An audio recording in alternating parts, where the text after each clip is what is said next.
probably should have had a picture of the airplane and give you a little history about it, but I didn't. I just whipped this together this morning, and hopefully it'll eat up all the time I've got. The electric Lazair is over there. Hopefully most of you have seen it fly. It's been flying for the last couple of days here. And it's the biggest question we've had so far really is what's new this year, because it looks the same and it doesn't have the float that we had on it last year. So the answer to that question, there's a lot new. And I think the biggest thing is that I have decided to be involved in making the electric Lazair and the electric power system available for sale. I said I wouldn't do that last year, but I'm only going to do it when I'm happy with it. So we're not here selling anything this year, we're showing it again. So that's number one, what's new. Number two, we have a name. We're calling it the E-Lazair, and we have a site, elazair.com, that's going to be up soon. And that's where I hope you'll go to get more information. I've got other places to get information at the end. I'll show you. I have a slide for you. But it's going to come soon, we hope. Number three, we have the same physical engine size, but we've been able to get about 40% more power out of it. And it's totally the same package. We've done that by changing the windings in it and making some modifications that allow us to get heat out of the engine or motor more quickly, more efficiently, I should say. And these are the actual engines that are on the airplane right now. You can see one of the modifications that we did to get the heat out more efficiently is that all of the stator windings are white, and they're coated with a sort of an epoxy, heat transfer epoxy through a impregnation process that allows us to get the heat that's generated in the copper windings to the stators, the steel stator. We found we were lacking that heat transfer efficiency last year, and we got more power by getting the heat to the stator more efficiently. Now, the other thing we did was last year the stators were bonded to the housings, the cold housings, and this year instead of bonding them, we've actually created a heat shrink fit that will stay shrunk at high temperatures, of high operating temperatures, and allow us not to have a bonding agent in there. So that allows the heat to transfer more efficiently from the steel stator out to the cooling fins. And with that more efficient heat transfer, we've been able to rewind it to get, well, we're flying with 18 horsepower aside right now, and we're sure we can get 20 with a little prop change. The way we're able to control it and put that power through it with these very low inductance windings, which are very hard to control, is that we've decided to go with to wind it so that the motor is controlled by two controllers. So we basically have two independent three-phase windings in this motor and have 12 leads coming out of the motor, which gets to be a real jumble and hard to make look nice, but I think if you look at it, we did it. You can see here we have three red connectors for one controller and three black connectors for the other, and then the other wires are all bundled in the center for the center of the Y termination for this motor. Now with two controllers running this motor, it's almost like having I guess there's no real comparison, but it's almost like two motors in one, not a two-cylinder engine or something like that. It's really, they run independently. I can turn one controller off and the other controller can still power, and run the motor very efficiently. In fact, with one controller running, the other controller off, we can still get maybe 60 to 70%. We can get about 200 amps through the controller that's left, instead of about 140 or 150 amps. So we're more than half with just one controller. And it does it, the pilot only knows it happened because at full power, the controller that's left just runs against the current limit, so it oscillates a little. So at full power, you get a little oscillation, and you say, oh, I don't have quite the RPM, and I must have lost the controller. So it's in a way, and maybe it's like a 2 megs, I don't know, but it works very well, and we can then use a controller that 2 8-kilowatt controllers to give a 16 kilowatt maximum input to this. And these 8-kilowatt controllers are very proven. Again, they're from the model airplane industry. They're Castle HD 160s, and they have an extremely smooth starting sequence. So you'll notice this year my engines start very smoothly, versus last year they were a little rough. So I think that's the biggest changes on the motors, and we'll carry on. I'll take questions if anybody has them throughout the talk, because I'm not sure we'll be able to get back. If we get too many questions, I'll have to carry on. So that's it on the motors. Any questions? I'm sure we'll get some more later. Okay. The other thing is we've got to have a totally new battery system. We get 20% more energy in the 5 gallons of fuel that we're allowed, and that gives us more endurance. Not if we use it all our 20 horsepower at once, but if we go back to cruise power, we're going to have an endurance of about an hour and a half, which is a lot of flying. You saw a lot of comments today. He was up for 2 hours last night, but he wasn't. But he was up for a long time, and people noticed it. I'll talk more about the battery and the battery system, but I'm just going over the big changes so people are familiar with them. Here's the number 5. We're using lithium cells, which have their life rate rated in the thousands of cycles, versus last year we used lithium cobalt cells from the model airplane industry, and they're rated, well, I don't know what they're rated at, but we were only getting hundreds of cycles if we're lucky out of them.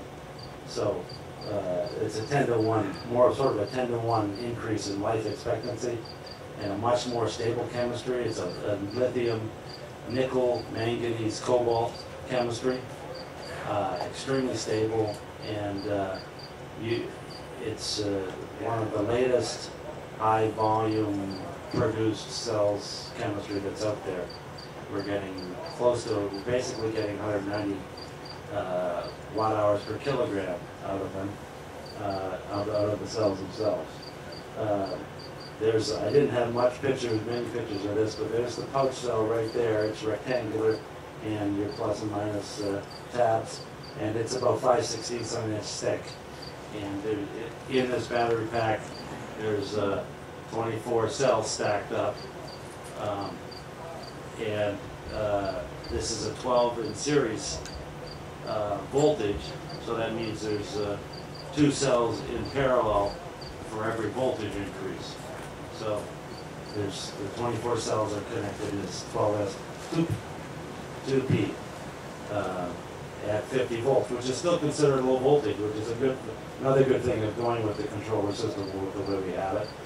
One of the bad things is that we have to have bigger wires, but we do get to use these Castle controllers, which was one of my key reasons for doing it. Here's just as an aside, here's my workbench for assembling all the battery packs, and this is the view I have while I'm doing it. This is the house that Glenn Curtis built in Hammondsport, where we live, and this is the house that my instrument panel came from last year, if anybody remembers that. Another big change from last year is we have lighter, more versatile chargers. This is a sort of a dumb charger. It's a constant, but it is smart in the fact that it's got it charges at a constant current, and then it charges until it reaches the voltage you've set, and then it charges at a constant voltage until it can't put any more energy in your pack. And we've got this set up so that we can adjust it from a 1,000-watt charger to a 2,000-watt charger. In fact, internet forums say you can actually get 2,500 watts out of this, but we're only playing with 2,000 watts. That's a lot of energy in like a 3-pound pack, which really lets us be more cross-country oriented. We can take this along with us very easily and charge up our packs along the way. You can charge the batteries in the airplane. You can charge 2 packs with just a simple Y, and the batteries current share equally and properly until they're fully charged. Or you can charge 4 batteries with one of these the same way with a double Y, and you've got 4 leads to the batteries. And it's just a 2-wire connection, just a straight plug-in to start the charging. So last year we had very big heavy chargers that did all the balancing and everything with the chargers themselves. So I think they were 65 pounds for about 3.6 kilowatts total, and 2 of these is 4 kilowatts at 86 pounds. And this year the versatility lies in the fact that of being able to charge any number of batteries from one charger, and from 110 volts or even 220 if you want. It's very, very great, very nice charger. So, number 7, we have motor controllers with a very smooth, low RPM starting routine, which I mentioned earlier, but it's a feature worth noting because it was something that a bad thing that was noticed last year, and this year we're gonna make it all right by the time we're done. Number 8, and the biggest as far as I'm concerned is you've got a lot of money tied up in your batteries and any electric airplane. It's prepaid fuel you got to look at when you buy it. This pack right here is going to be maybe a $3,000 pack, but with 4 of these, it's going to be, I shouldn't say $2,000. I don't know whether it's going to be $2,500 or $3,000. Somewhere in there.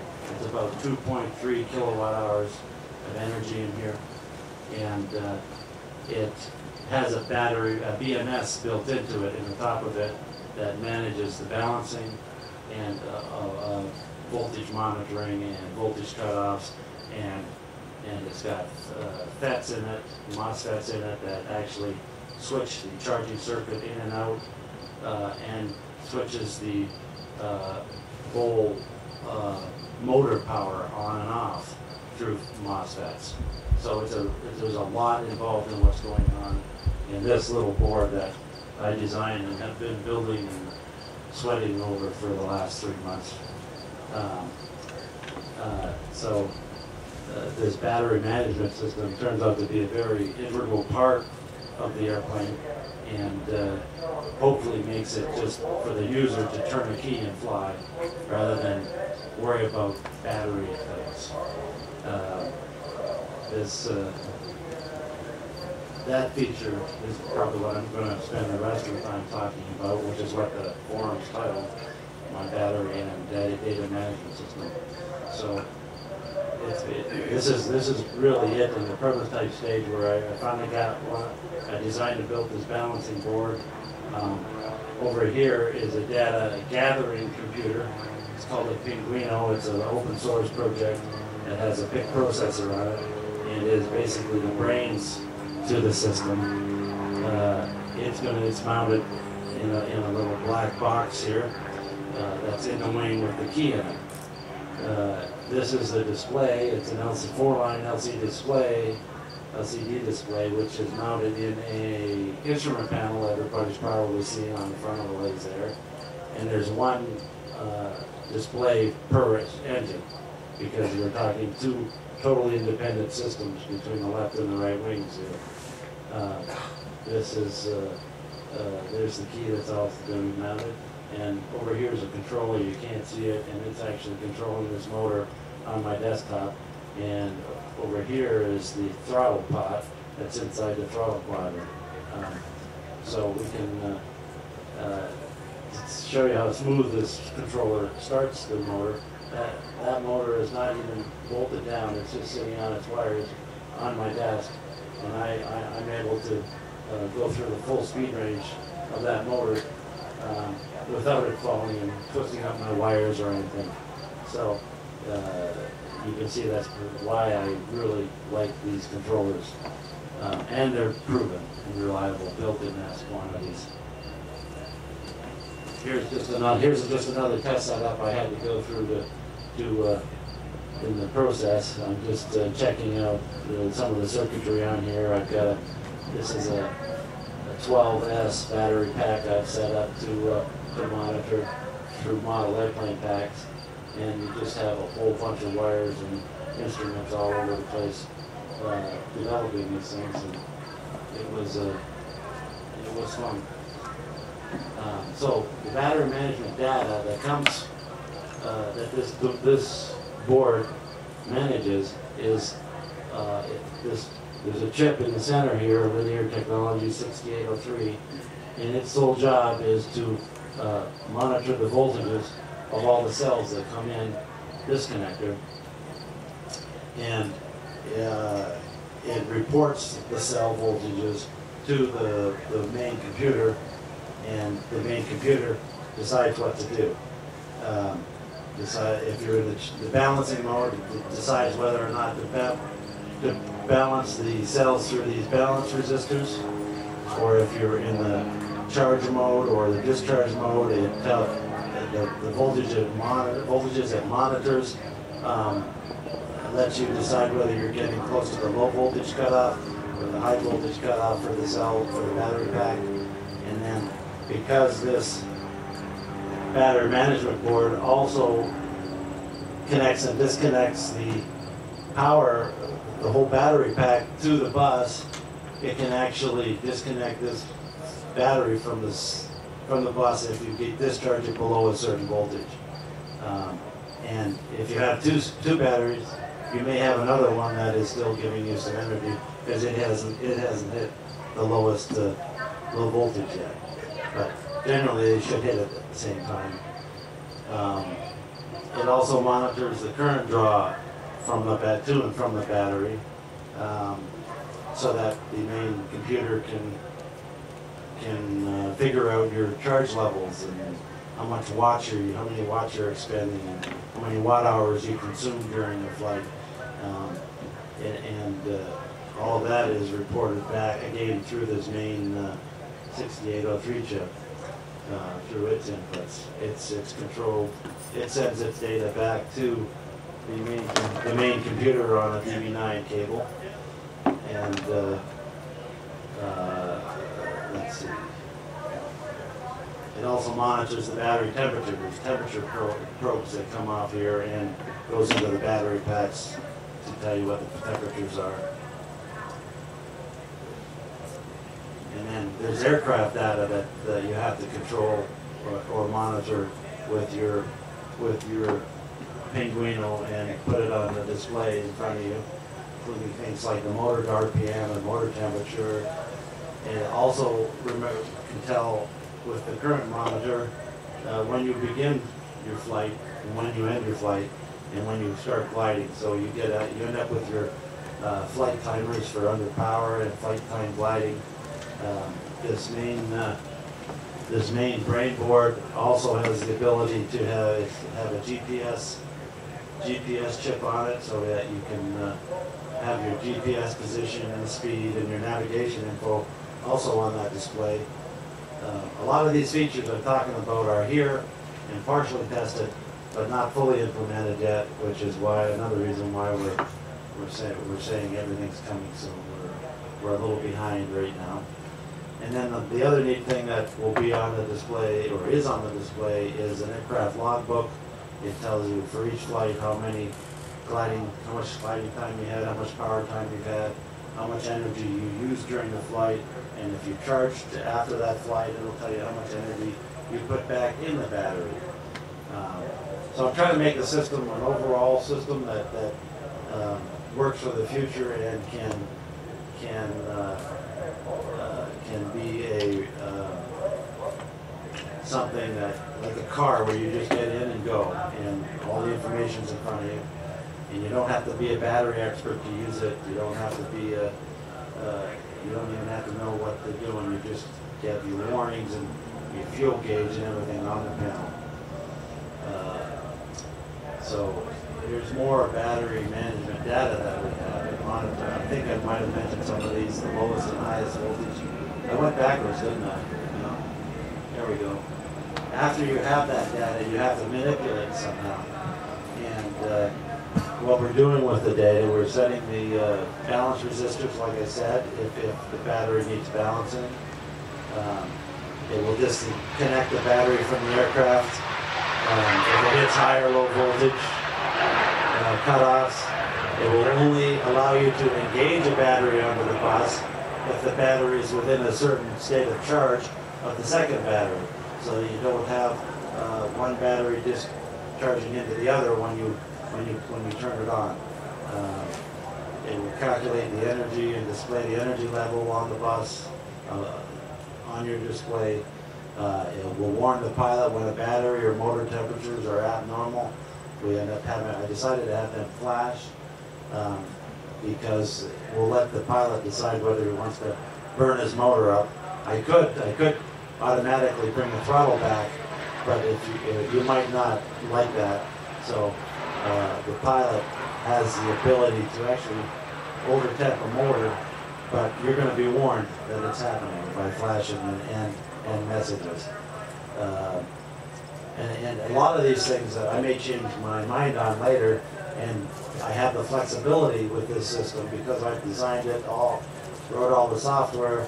I don't have to wait for, I don't have to have customer service from some company help me out with things. So that's another reason why I've done this whole project this way.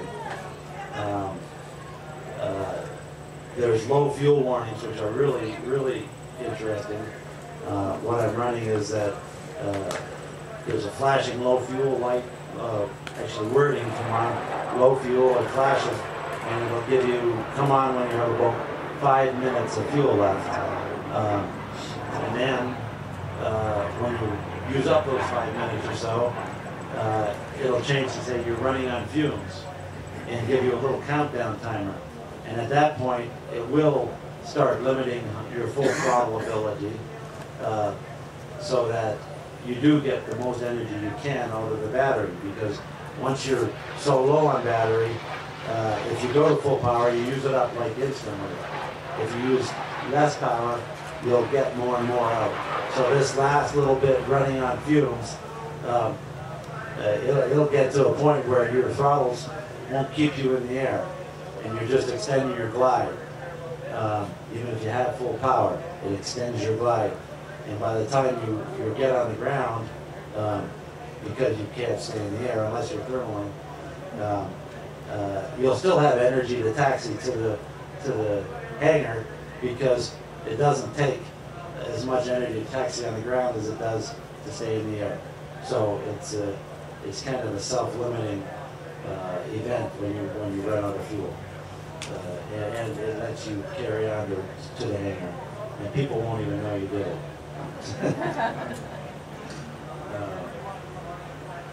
Oh, and there's more data manipulation, and there's probably a whole lot more that I haven't listed, because there's a lot of things that I want to implement, which I haven't even thought about yet. I already talked about limiting the throttle level when you're running on fumes.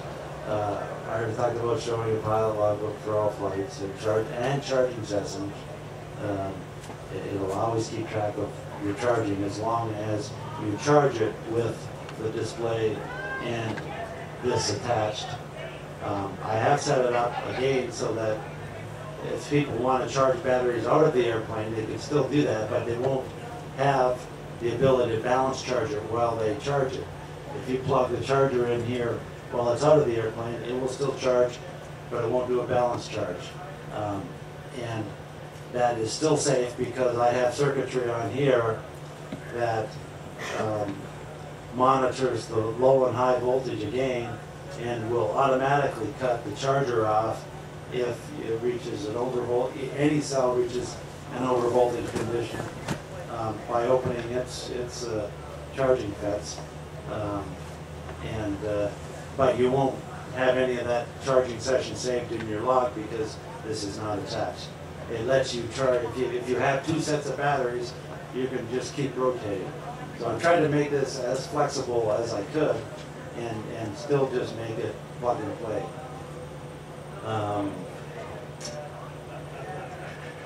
We can have, I also have individual pages to on the display. There's a button on the display, you can change pages, and individual pages that show individual cell voltages for every cell at any time during the flight, individual battery temperatures, individual processor temperatures, individual battery currents to see that the batteries are sharing current. The airplane is out there and it's got 3 bays for batteries. If somebody wanted to make it an experimental airplane, they could get out of the ultralight class and put 3 batteries in each side. Or you can actually fly with 1 battery in each side. So I wanted to make the system capable of monitoring and displaying all the information for any way you want to fly. And keep you from putting batteries in that and joining batteries together that don't have the same charge level. All those things you never think about have to be taken care of in some sort of system that like this, if you're going to have batteries that can be taken in and out of the airplane and put in parallel at the same time. So, and these even if the main computer fails to cut your voltage out at the low voltage, these little chips over here are monitoring the voltage all the time, even with the brain working, and they'll take you off the bus automatically and protect your valuable cells if they go out of condition. And then also on this main processor board here is a little SD card, and all of our flights are actually logged. Every second of all of our flights, all of the data about that I've been talking about is logged on an SD card. So, and one SD card will hold basically a lifetime worth of flying. And so you can analyze your data after that down to the second. And then finally, I have space on here and haven't got it debugged yet, but there's space for a Bluetooth module where I can send the logbooks and the data files to a PC or iPhone, and then you can go home and look at everything you've done, including all your GPS logs and everything. They'll be on there. So that's the system that I've put together this year. It's not all implemented yet, but when I get most of it implemented, that's when we're going to get real serious about putting this power system into volume production and getting it out there available for people who have existing Lazairs and want to electrify them. And then as soon as the power system's in production, we'll be able to concentrate on getting the airplane back in production. And then anybody that wants to fly electrically and join the fun, because it's big fun as this year's what is it, program, there you go, says. I like the picture they got in here this year.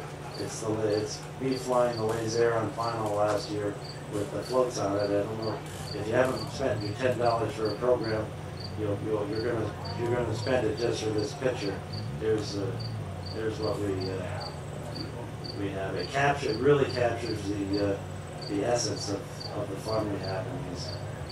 So there's also, if you just Google electric Lazair, there's just volumes of information that has appeared this year about it. And I've had a forum thread on rcgroups.com for the last year, about a year and a half, about the whole build log of the electric Lazair. And of course, you can come to the website when we get it up and see what we're doing. So that's only a half an hour, but hopefully you guys have some questions. Do you have provisions for prop breaking?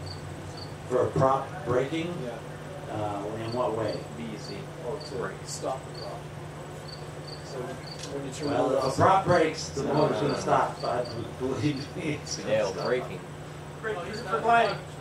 Oh, stop brake. Oh, you mean electronic braking? Yeah, we're flying with electronic braking right now. Okay. If you notice that the props when we're I haven't flying. seen the aircraft fly. Okay, we pretty well every time we fly, or most times we go by, we'll stop one engine or two engines or whatever, just to show you what happens. The airplane doesn't yaw or fall out of the sky, but the airplane, the props do brake, and the electronic brake doesn't stop it dead. It just goes very slowly. Okay. Can you disable it entirely if you want more drag, if you want a steeper? Absolutely. One of the things on my wish list last year was to have a controller that actually reversed in flight, and that I have a controller of mine, and I'm gonna use a reversing motor for dive brakes, because the Lazair can absolutely get into much smaller fields, or fly out of much smaller fields than it can land in, because it just has a very high glide ratio.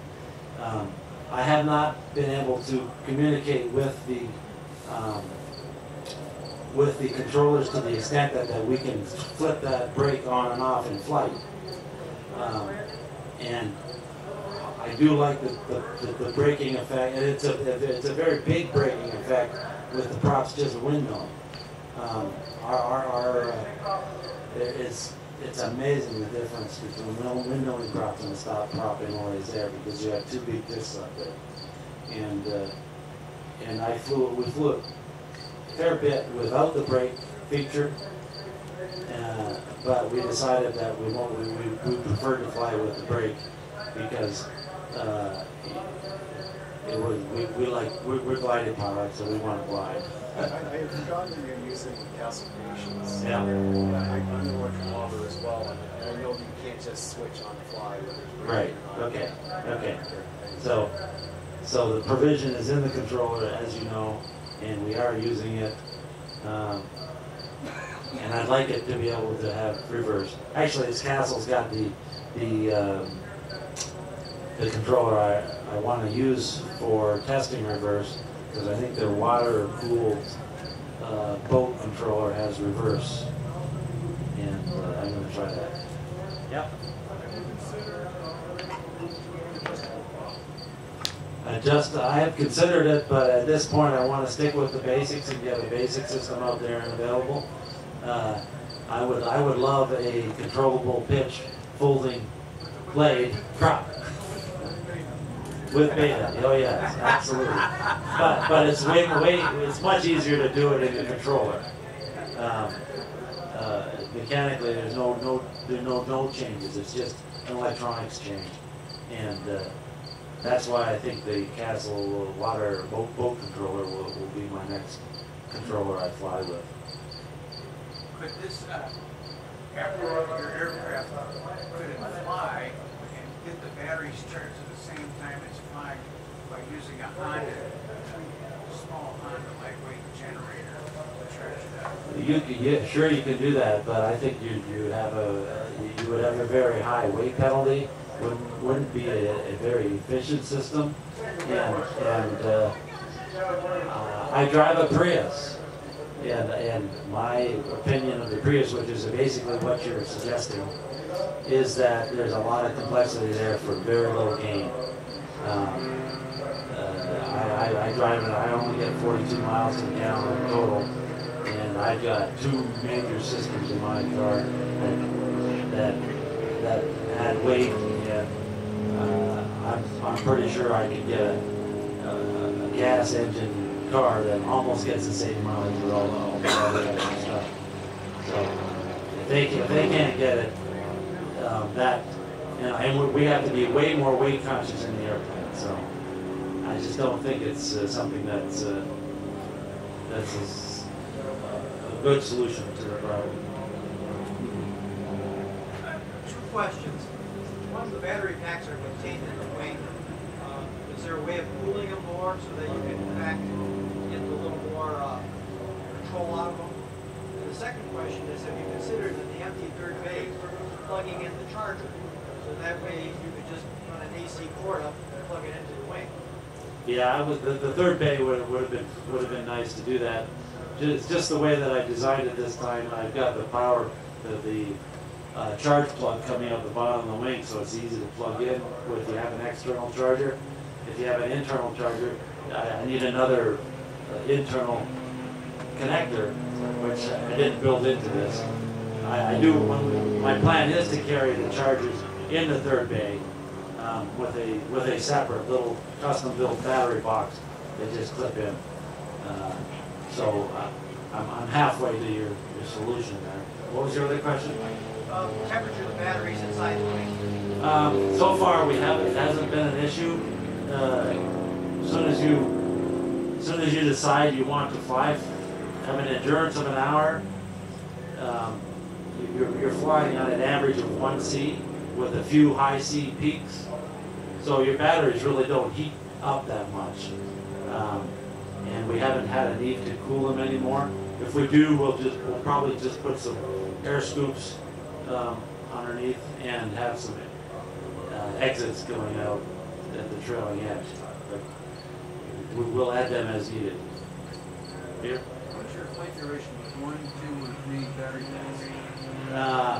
Well, let's do the math because we haven't done it too much, but I'm fairly comfortable saying we can squeak an hour and a half out of 2 packs. So that's 45 minutes per pack, and it's just an added together thing. So 45, hour and a half, 2 hours, 15 minutes. But he added way up.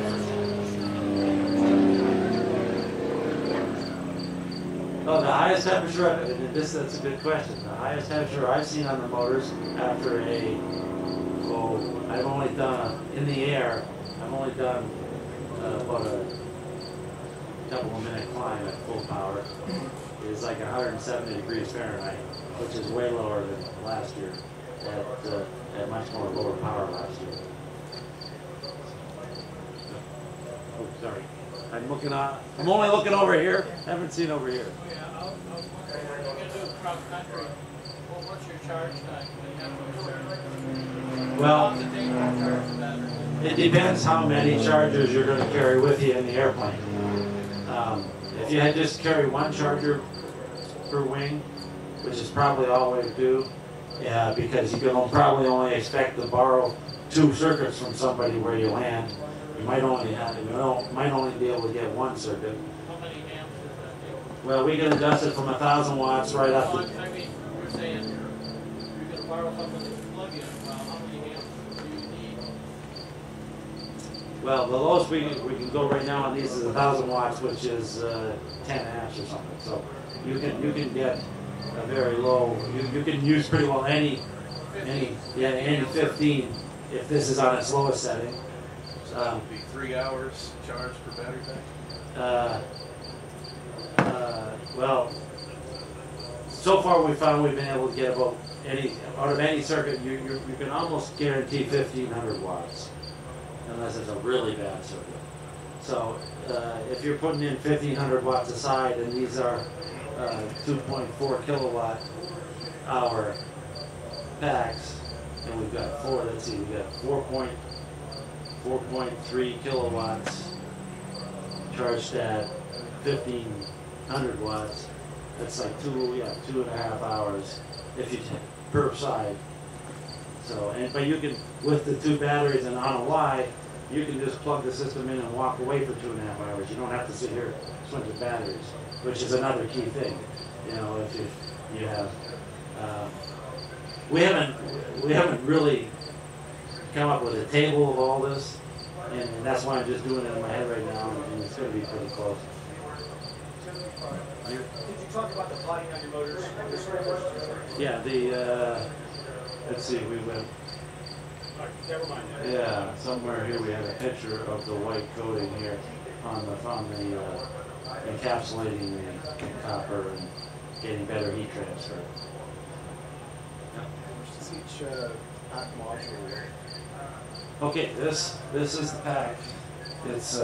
It's 24 pounds, no, 28 pounds, and it's got about 26 pounds of cells in it. Don't hold me to those exact numbers because, like I say, we haven't done. And what was the question? Basically, how much you weigh. Yeah. There's about 3 pounds of non-cell casing on here. And I made it easy to carry too. So the individual cells easily replaced? No, the cells are not easily replaced. You pretty well have to send it back to us to have cells replaced.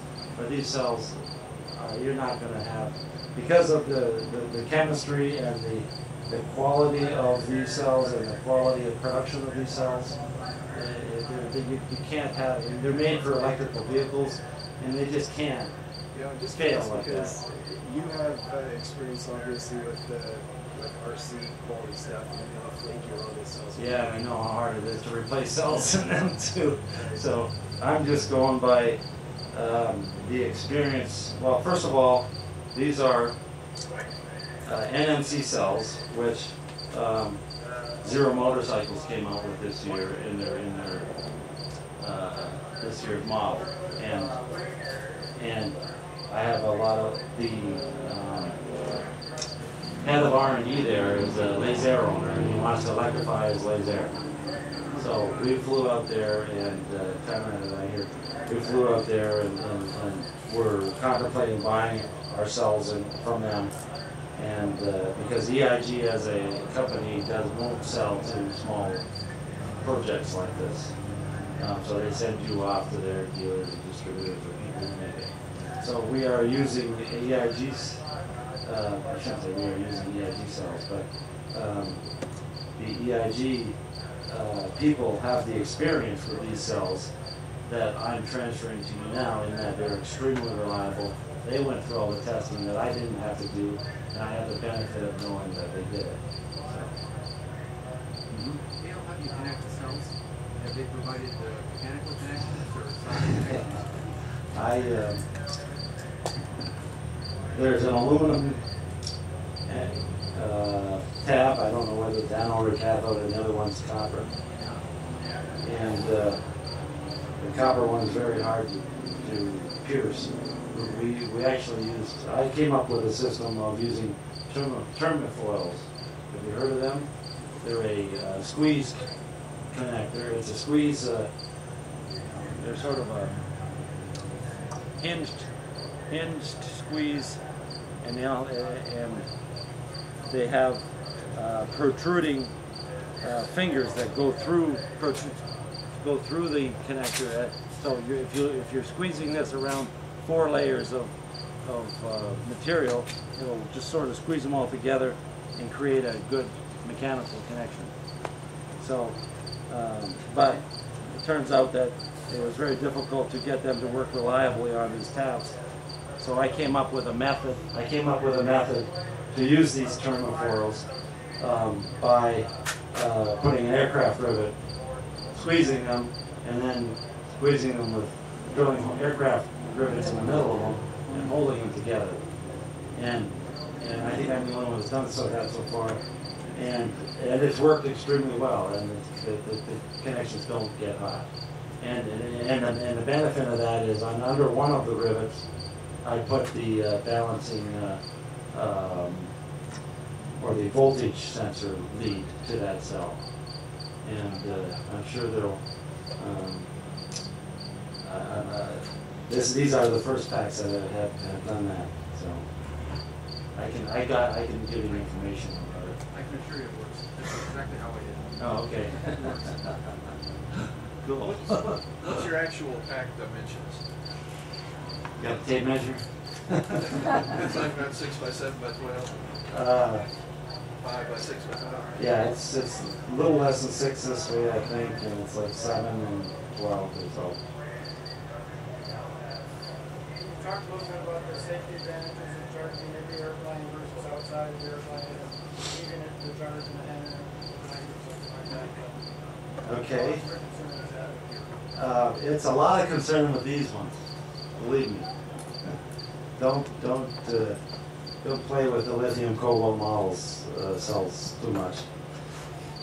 These that's one of the main concerns we had was switching to this chemistry, was that how stable it was and how safe will it be under situations left in the hangar. And personally, I at this point I'm happy. I would put it in any hangar and charge it and not worry about it. I charge them in my house now, and I just the experience again is not my personal experience as much as I'm relying on the experience from Zero and people I've talked to that have used these. So. Yeah, no, the NMC cells are just very safe, and I don't know how to relay that in technical terms, but they are. Charles, can you talk about what's going on next year, development, time frames? In what with what? Where I see us next year with this? Well, I'm hoping that next year we'll have delivered a whole lot of power systems, and we may be we'll sure be taking orders for the electric Lazair as an airplane, but I'm more or less committed myself to this system and battery technology right now for the near future. I don't see anything on the horizon in volume production that's going to interest me for a while. Are you going to get rich? That's rich. The people that I buy batteries from are going to get rich. I know that.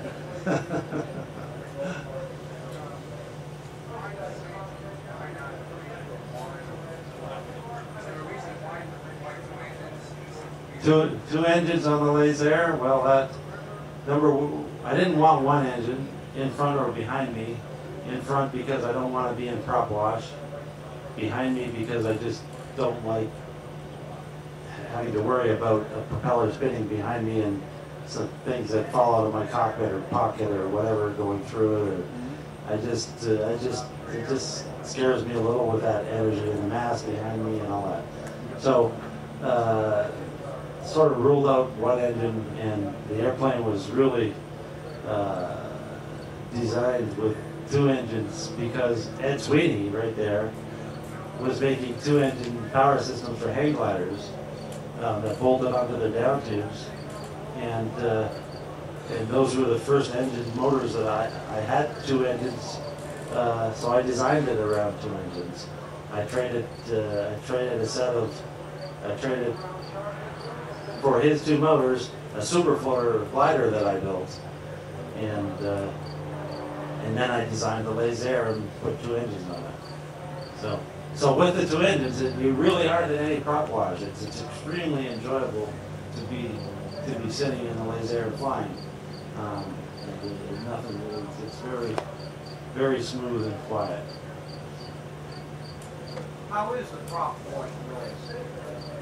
Well, most of the noise that you hear from us, which isn't very little as electric, is prop. You hear there's a little bit of a whine from the motor controllers, and it is significant. Propeller noise is significant.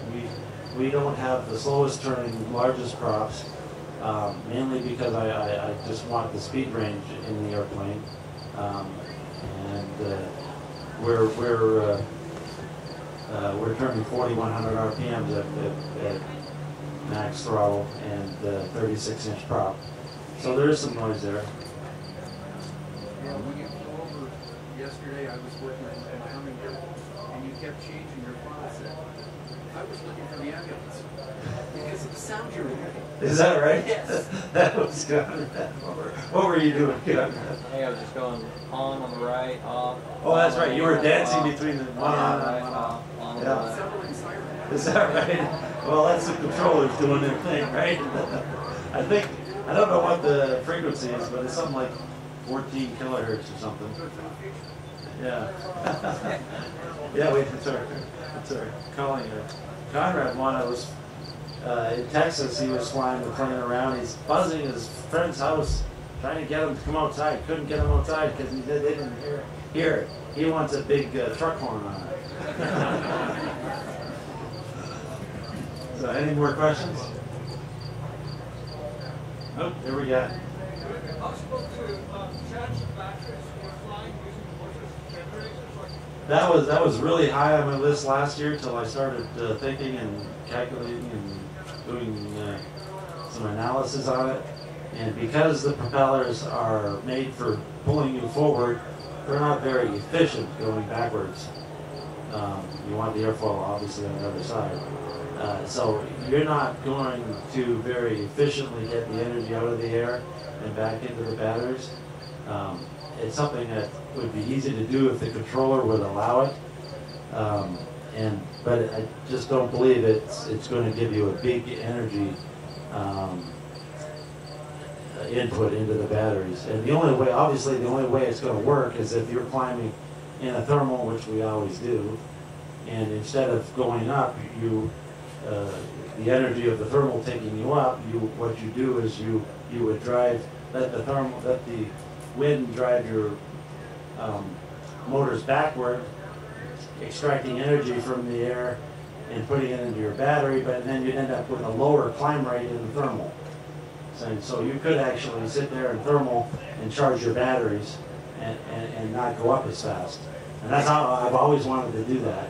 But I'm just, what's that? Beta. That's, well, beta.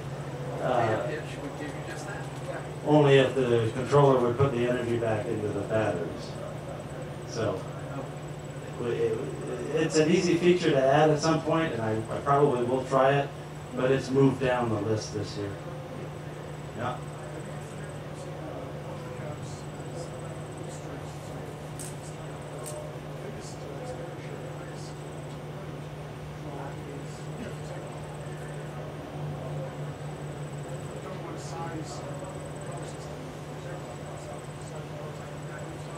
Yeah, I agree with you to some extent, but on the other extent, the beauty of electric motors is what you don't have in gas or whatever kind of liquid fuel motor is you can sort of over input power into them for a limited amount of time. No, I know batteries don't, but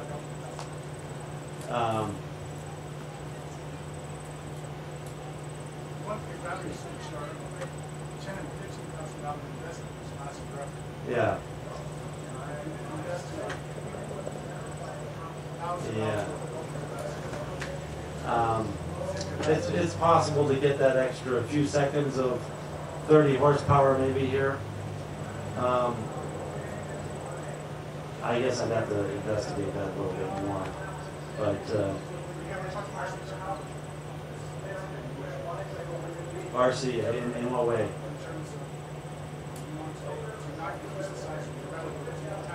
Right.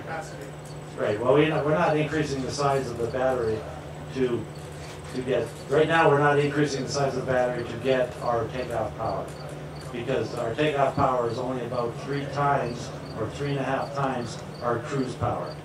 Okay, and that doesn't And our cruise power is like 1 C, remember, because we're going an hour or an hour and a half, it's even less. And so even at 3.5 C, these batteries at takeoff power are not being taxed too much. We're not into the model airplane 40, 50, 60 C and 8-minute flights or whatever it is. We're into a different range. Yeah. What you're doing is off leading edge. Historically, when somebody in the automobile business does that, they get blown out by somebody that put out business. Are you a threat to somebody in your company? I don't know if I should say I hope so or hope not. Nobody's done that yet. No. I just want, my goal is to spread information as much as I can, not hold back. I want more electric airplanes in the air, as many as we can, and everybody to be safe. And it's all going to happen. We just have to do it at this level.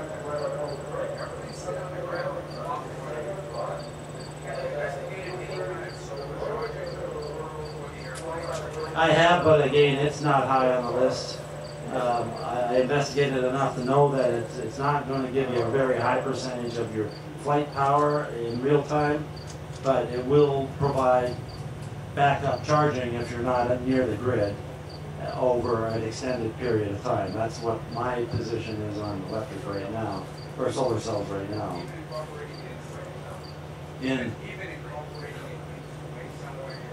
Well, I've read a whole lot, well, not a lot, but there are all the printable type solar cells now, and I'm hoping that somebody's going to start printing solar cells on Kevlar. How is the back actually hooked up to the motor system? What kind of connectors, or do you actually slot it in and it just engages? Or? No, we put it in, and then there's a hanging connector here. These are power pole 120 amp connectors, and we just slide them together. Right now, because I haven't implemented all the neat features I talked about, my key system is not set up to work at Oshkosh. We had it working before Oshkosh, but I had to change plans because it wasn't as reliable as I thought. And we're connecting an anti-spark wire to start, and then we're plugging in our motors. No, this is say again. The large one is an Anderson power pole. This is an Anderson 120 amp power pole. I've never seen one. Yeah, they make them 75, 50s, Mark's using 50s, and they make them bigger than this.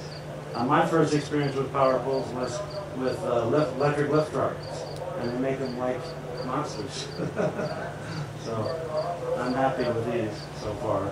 This pack is designed, like I say, to fly the airplane with one pack, and which means it's designed to put out about 250 amps if you have to at full power.